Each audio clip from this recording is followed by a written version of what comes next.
I had never been introduced to this concept of love language. What is your love language? I don't know.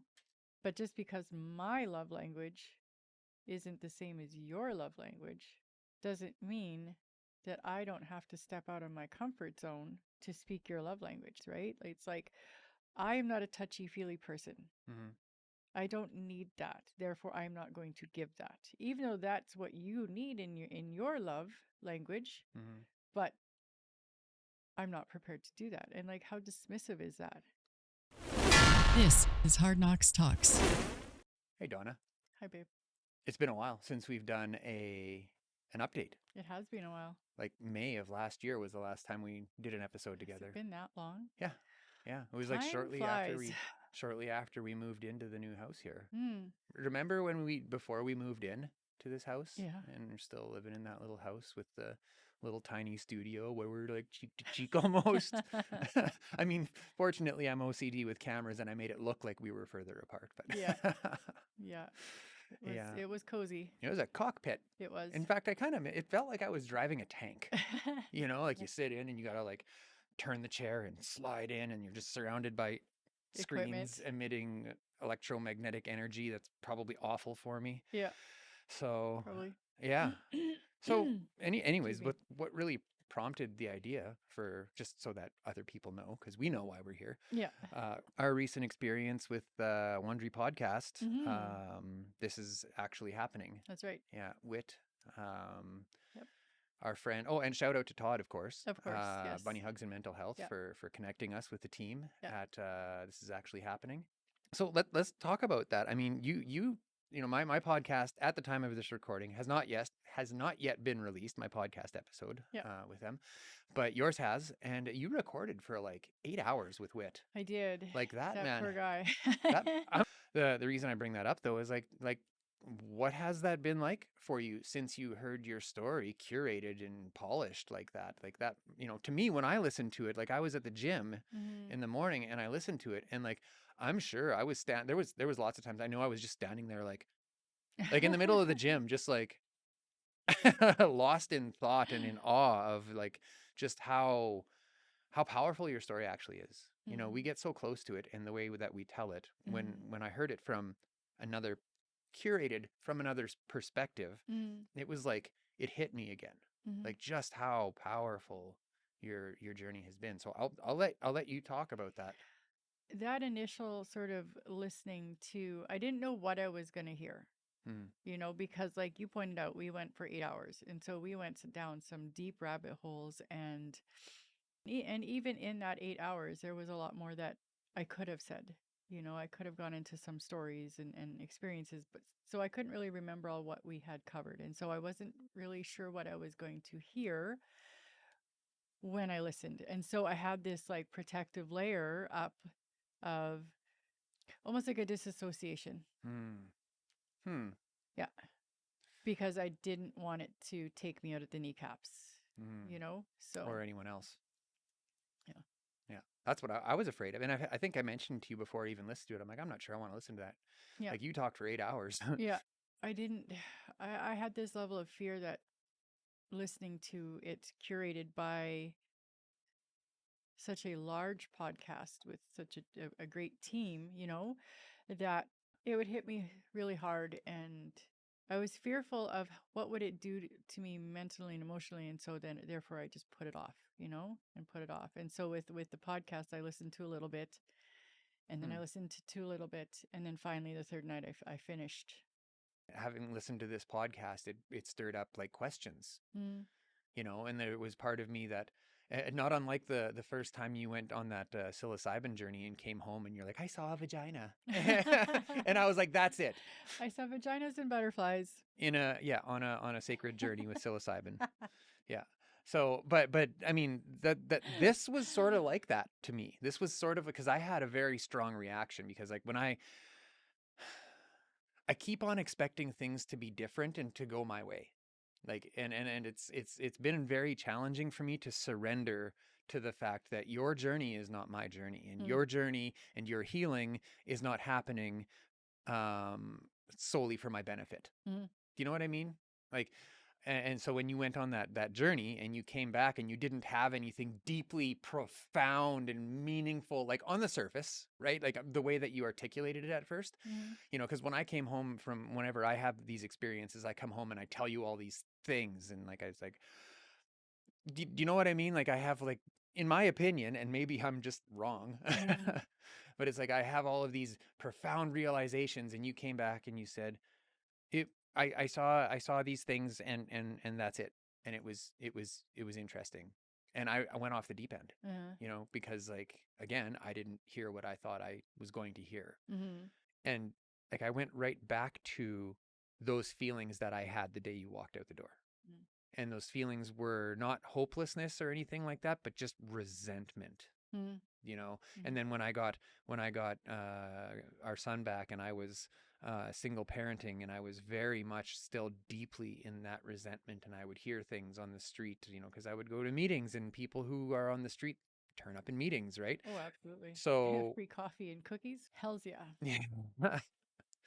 So, and that just fueled my resentment because at that time, like you mentioned in your podcast episode, like I was completely under the guise that you left me for a gangbanger, Mm. you know, and I was going to raise this child on my own. Like I was having full on gunfights in my head. Mm. Like I would wake up heart pounding, sweating, like visions of like saving you, Mm. you know, busting into trap houses, like full on, like I experienced those things. Mm. As far as I can tell, that's as close as one can get to experiencing things without actual Actually doing bullets it. Yeah. flying by my head. Yeah. And that went on for a long time, and when you came back from that journey, I don't know exactly know what fired that up. But I mean, we'd been back together for like 2 years at that point, Mm-hmm. and still it came back so strong. Like I was right back there. Like, and I couldn't bust free of it. And I knew, like, I had I had the realization that what was going on was irrational, Mm. but it was so strong. I couldn't break free of it. But it was, that experience, and I'll never forget it, where you finally started crying because I was raging. Like I was just, and like not in a violent way, but just like completely lost, like concerningly lost. And you said, but you hurt me first. Mm. And that was a turning point, Mm. because up until that point, despite all the work I'd done in the program and just in my own thoughts and my own processing, I had realizations that I played a part. Mm. But when you said it, when you said you hurt me first, and that early on, like, yes, you did want to cause pain, because I didn't realize to the extent at which I had hurt you. Mm. And something about, and this has happened a few times in my recovery, something about realizing that I was an asshole and I kind of deserved it, it made me feel better. It Yeah. took me out of that victim mentality. Whether that's healthy or not, I don't know.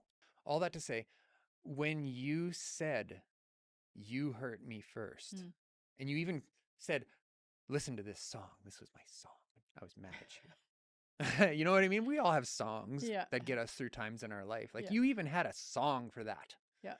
And you had never once said anything like that, Mm. because, and I used to get so mad at you for not saying sorry. Remember Oh that? yeah. Yeah. And then you said sorry and I said, You not didn't like say that. sorry right. You didn't say sorry enough. Or I would You critique weren't your, remorseful enough. yeah, in I your would sorry. critique your amend, Yeah. because it wasn't about you. It wasn't about the amend. But, when I realized the importance that the pain I caused you was, the importance of that in your life, in your journey, Mm. because you never talked about it. Mm. It wasn't real to me because it wasn't something that you ever articulated, Mm. you know, Words they can do so much damage. and unpredictably so, Yeah. So like, I understand your reservations. I completely stepped away from the relationship and left you in the house in a way that you felt hopeless. Even to say the day that they apprehended our son, as soon as our son was taken out the door, I literally pretty much stepped over you. Like, you were on the ground crying and broken, and I stepped over you and completely disassociated from the moment and went to the garage and got high. Mm-hmm. Like, that was me protecting myself, but I never considered what that looked like outwardly and what that must have felt like for you Mm-hmm. to be left alone in that now haunted house Mm-hmm. where everywhere you look, there's memories. Yeah. One minute he's there, the next minute there's cops and social workers, and then the next minute after that he's gone. Mm-hmm. Life is permanently changed. Yeah. And I just went and got high. When you said that, healing began. Simple words. You hurt me first. Mm-hmm. Because like, when we don't have these conversations, like, it just feels like you're made of stone. Like, you don't, but really Yeah. though, like, do you know what I mean? Yeah. There's so much that happened, and for you to not articulate anything, to me, it's like, how can there not be emotion there? Mm. You know? So for you to find that trust and find the strength Mm. and be backed into a corner, because I was not okay. Mm-hmm. I was not okay. And for you to shed a tear in that moment and say those things, people want to try and understand how a couple, like, how we could come back Mm-hmm. from that. Like, Mm-hmm. our relationship was built in addiction. Mm-hmm. We never really truly knew who we were. I can't align completely with that. What do you mean? I think that we did know to a certain extent, to some extent. Mm-hmm. So very early in our relationship, like I saw so much in you, and I saw like you're just you're brilliant, you're articulate, you're funny, you're charismatic. We were on that trajectory to, you know, the sort of white picket fence and all the things, Mm-hmm. that dream life. And then when everything started to come unraveled, I was disappointed and I felt betrayed. You were withdrawing from the house, and I was in the house alone, you know, and I would beg you, and you would disregard me Mm-hmm. and disregard, it was just this constant disregarding of me, my needs, our son's needs, you know? And so that is where my anger came from. Like, it was one thing to hurt me, but to disregard our son like that, Mm-hmm. my mama bear came out. And yeah, I did. There were times I did want you to hurt, but I didn't want to leave you. Even after they took Grady, and even after initially the ministry wanted me to leave, I was scared to leave you because I still loved you so deeply. And I was afraid that you would do something bad to yourself if we did. Yeah, I mean, I'd get mad and I'd lash out, but I didn't know how else to reach you. Crying wasn't reaching you. Pleading wasn't reaching you. Mm-hmm. But you'd hear me when I was yelling. I don't remember feeling anything. I remember coming into the house and you were like passed out on the floor. Or I'd come into the house and you're sitting there just quietly crying. Mm-hmm. Or coming into the house and there's like cereal thrown all over the kitchen. Like, you obviously had a break. Mm-hmm. And I remember just, nope. Like, I don't even remember thinking nope. Mm-hmm. It was just like complete disassociation. Mm-hmm. And it wasn't even like, this isn't happening. There was no dialect in my head that was like, that let me know that I was running from what was happening to us. Mm-hmm. So I think sometimes people wonder too, about how did we go from that to where we are, right? S- All the damage that had been done because of substances, you know? Mm-hmm. But in order to move out of that space, I had to forgive myself and recognize that I wasn't well, you know? And even in some of the things that happened in the way that I treated you, you know, even before I left, you know, was a result of me not being well. Mm-hmm. But I also had to recognize I couldn't forgive myself and not forgive you. Like I've already talked today about how long it took me to forgive you and to come to terms with everything that had happened, Mm-hmm. you know. And forgiveness for me, it didn't feel as much about forgiveness as, like I mentioned, to just stop hating. You know, that resentment, it's said in a lot of circles, resentment is like drinking poison and expecting the other person to die. Absolutely. And I didn't want you to die. I was just using this anger to protect myself, Mm-hmm. you know? But I think that we come to realizations when we're ready to, Mm-hmm. when we're ready to handle them. Not that we're ready to put the pieces together, but when we're ready to handle that realization. And early on in my recovery, I'm convinced that it was less painful to just hate you, just make you a monster. I still don't know how we've come back, Mm-hmm. you know, how we can sit across a table from each other and genuinely feel these emotions. Mm-hmm. I don't know that many people come back from where we were. Mm-mm. Um, and learning to communicate openly, the communication that has happened between us, because it absolutely had to. If Mm-hmm. we were going to survive this, if we were going to like feel that love and that security and that safety again, Mm-hmm. I mean, even just recently, you know, we've had conversations that have allowed me to feel safe Mm-hmm. around you.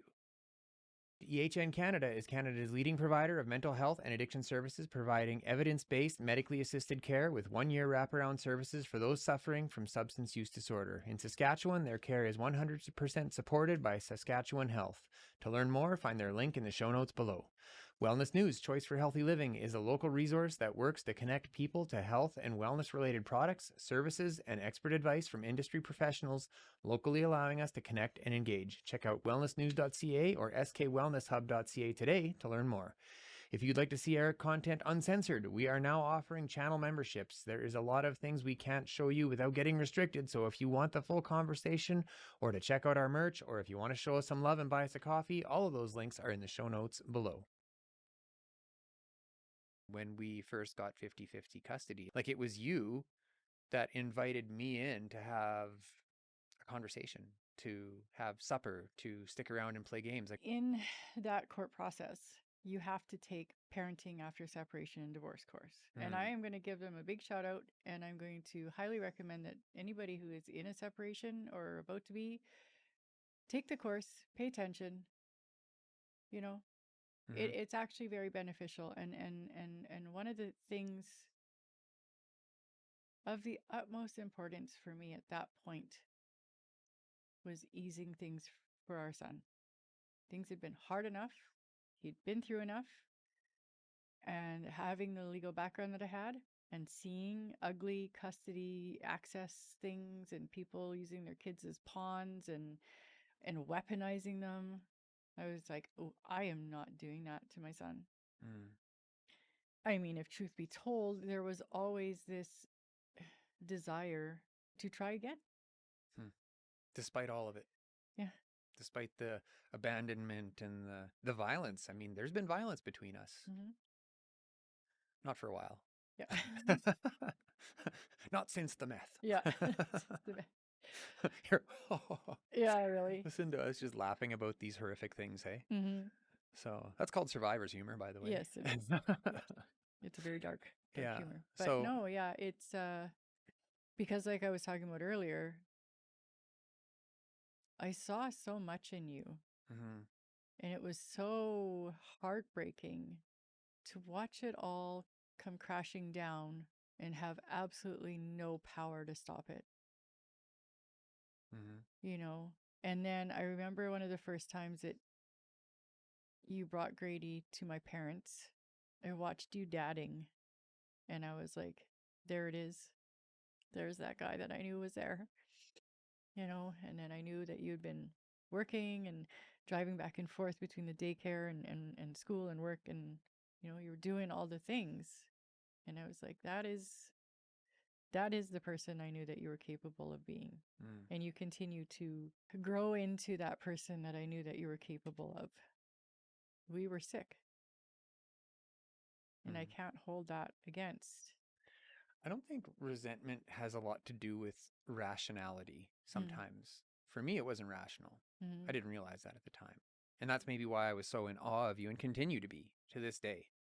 How you just like have it seemingly put that all to bed, you know, when you listen to that episode, and after you listen to it, I was expecting some sort of like realization, because I mean we've had lots of conversations around you, not fully understanding the value of sharing your experiences. Mm.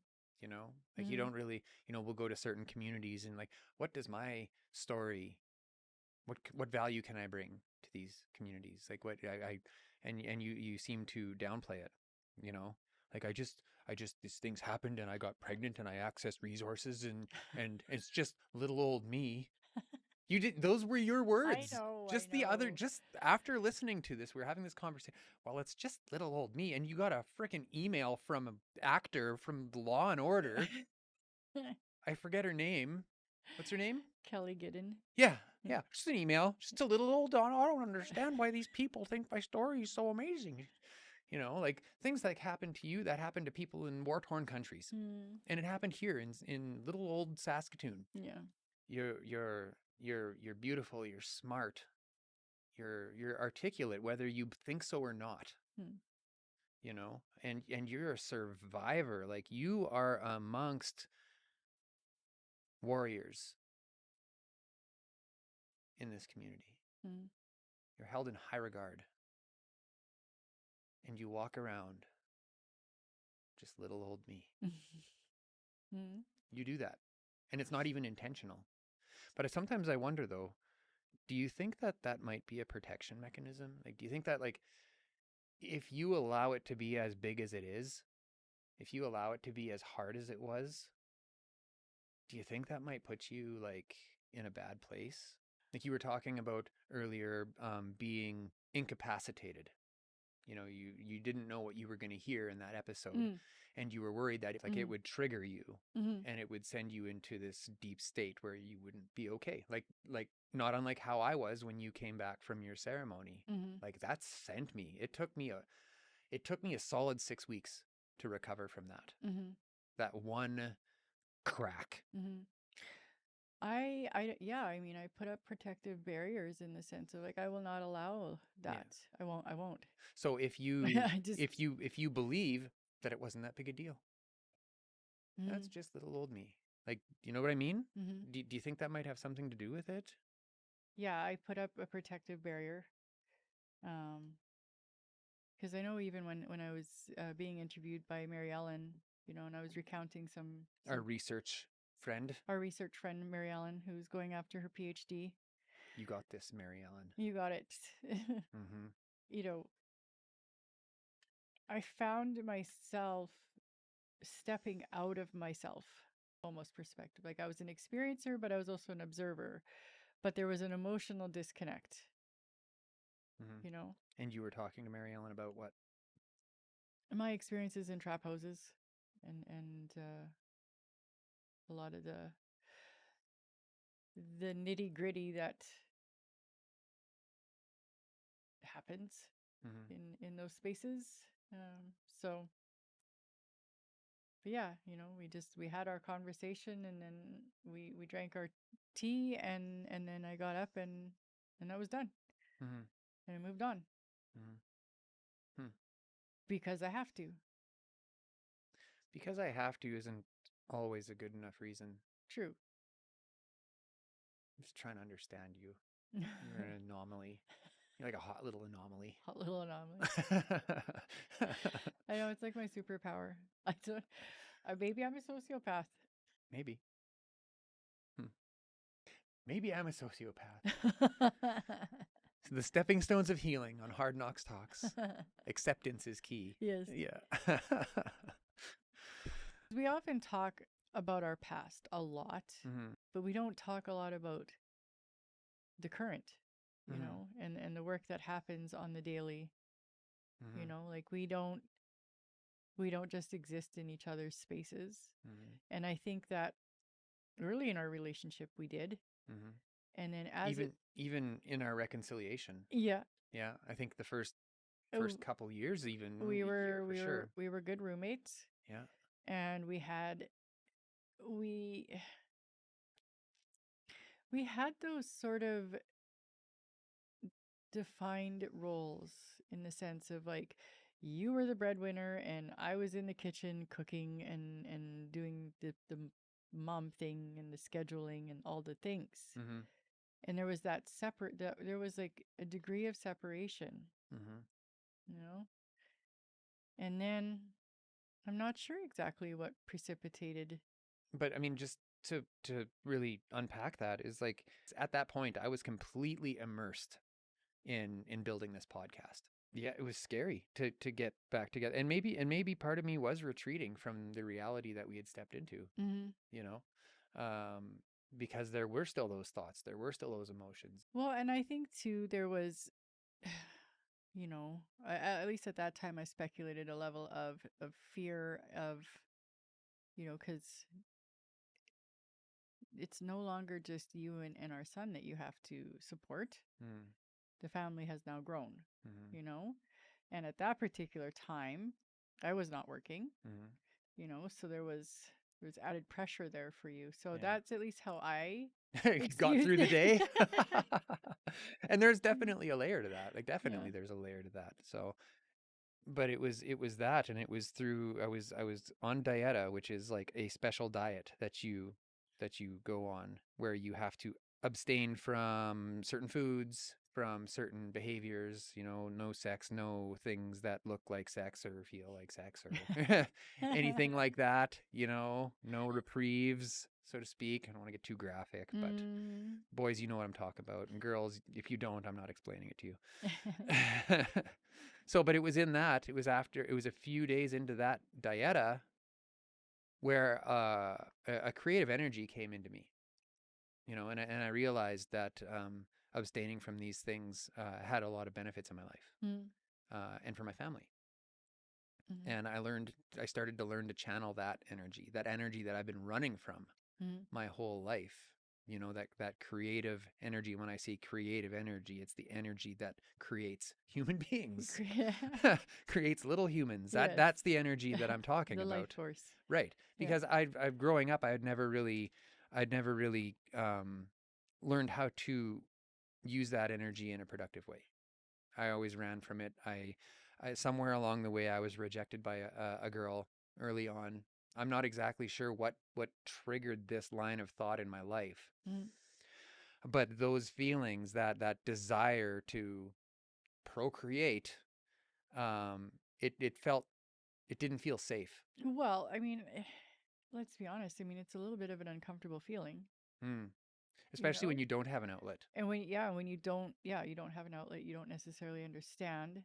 Yeah, It's an uncomfortable yeah, feeling. and So no wonder people want to run from it or get rid of it, yeah, you know. and so many men do.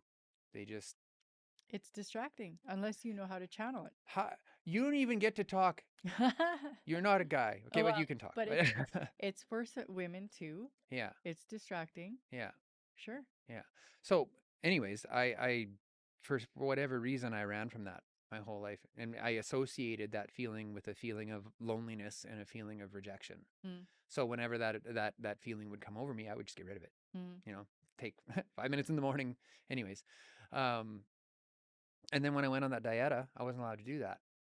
And for whatever reason, I don't know why it wasn't uncomfortable. It became empowering. Mm. And I started to realize that that creative energy can be creative in other ways. Mhm. That energy can be used to manifest.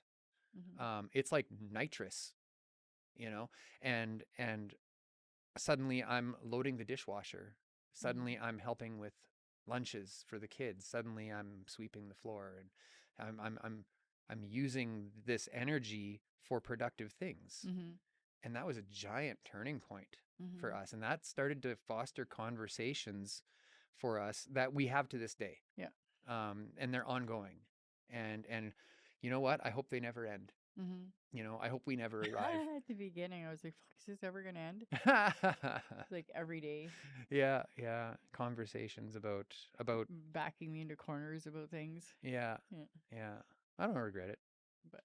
So, but you know, and it all revolved around that creative energy Mhm. and the importance of it and the importance of having an outlet and the importance of it in relationships, you know. I wonder how many relationships fail because that creative energy is never honored. Mm. We're so ingrained to think, and I think for men in particular, like they're so ingrained to think that to sweep the floor in the kitchen is somehow emasculating, Mm, you know? And I had this feeling for a while, like to accept that help was a threat to my femininity mm. and my womanness in the house. We were raised by boomers. Yeah, yeah. s- I think for the most part, usually there is an ulterior motive. When a guy wants to do something for you, Hmm. there's an ulterior motive, Hmm. and so it's hard, even with your spouse, your life partner, whatever, to get over that. Like if you can't honor your partner Hmm. and speak their love language, Hmm. then why are you married? And that's true. But sometimes we need to hear other people say that. I had never been introduced to this concept of love language in that sort of like, what is your love language? I don't know.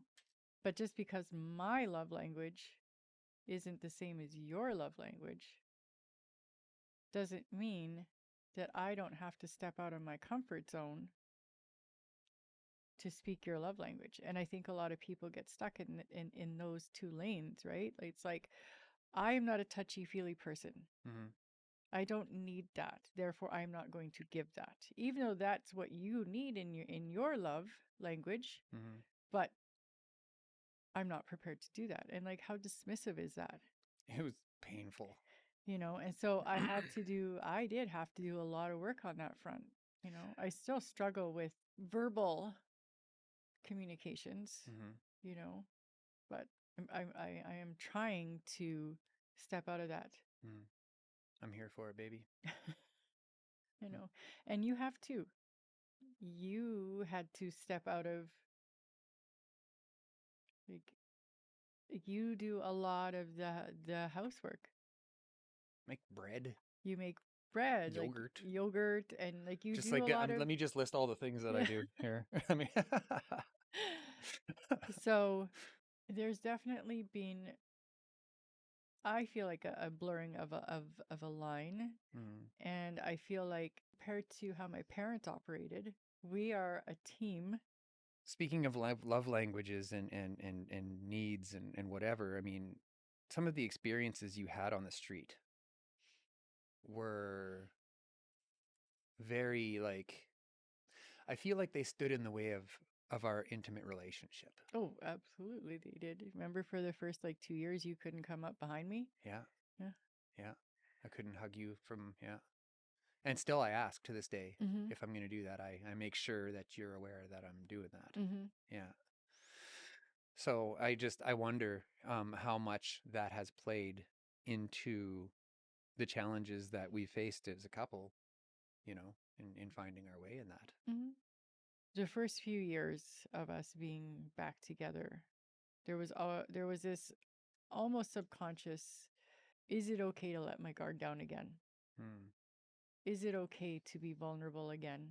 And then sometimes it comes down to self-confidence, or like there have been times where I'm like, it is okay to feel loved, to accept love. So I have to talk to myself and be like, it's you are worth being loved. It Mm. is okay. That Dan's making bread It does me. and yogurt. So, did we get it all out? I don't know. I don't know. Our viewers will tell us. Yeah. Do you feel like you got everything out? I think so. Yeah. I mean, the studio's in our basement. We can do another one at any time. Yeah. So, that's crazy, hey? Mm-hmm. Oh, let's go down to the studio. Past our microgreens. Oh, the microgreens. The microgreens. Yeah. Yeah. I started a microgreens business a little while ago. Heroic Microgreens. So if you're in Saskatoon and you like microgreens, give it a Google. Yes. So, but it started, I just wanted to grow things. I wanted something that wasn't this, Yeah. you know, because this was consuming me. So, and now I'm growing gourmet mushrooms. And Well, and I think the added benefit, beauty of that is it's something that we can loop the kids in too. Mhm. You know, especially, I mean, Grady already, he's a big part of the He cleans the trays. empty the trays, clean the trays, Yeah. you know. Yeah. So, And he's doing so good. You know, Yeah. I was so scared, and it's still, I get scared, you know, like with the adverse childhood experiences type thing, you know, that's been brought to light. But he's growing into this wonderfully experiential soul, mm-hmm. you know, he's Mm-hmm. experiencing life and he's showing up for it, Mm-hmm. you know, and when I ask him to do things around the house, for the most part, he's there. Yeah. He does it, you Yeah, know. he doesn't. He doesn't try to fight I think except for bed. yeah. Oh, we're going on 2,800 bedtime fights here. However many nights there's been since I got custody back of him. There's been a lot. Yeah, And here's to a lot more. but at least there's no more fighting over greens. He Yeah. very willingly eats the microgreens. Yeah. Except for the sunflower. Yeah. I don't know what's up with that. Yeah. Yeah. Anyways, so how come you haven't been on the podcast for like a year? I wanted to have my boots on the ground for a Hmm. little while. I wanted to pay it forward in, Hmm. in a sense. You know, I had some fantastic support workers, and I wouldn't be sitting here today had it not been for them. Hmm. So basically, I've been absent from the podcast because I decided to put my lived experiences and work experiences Hmm. to different use, at least for a while. Yeah. Let's cap it. Okay. It's been a slice, babe, It has been a slice. as usual. Yes. Say, this is Hard Knock Talks. This is Hard Knocks Talks. Say, this is Hard Knocks Talks.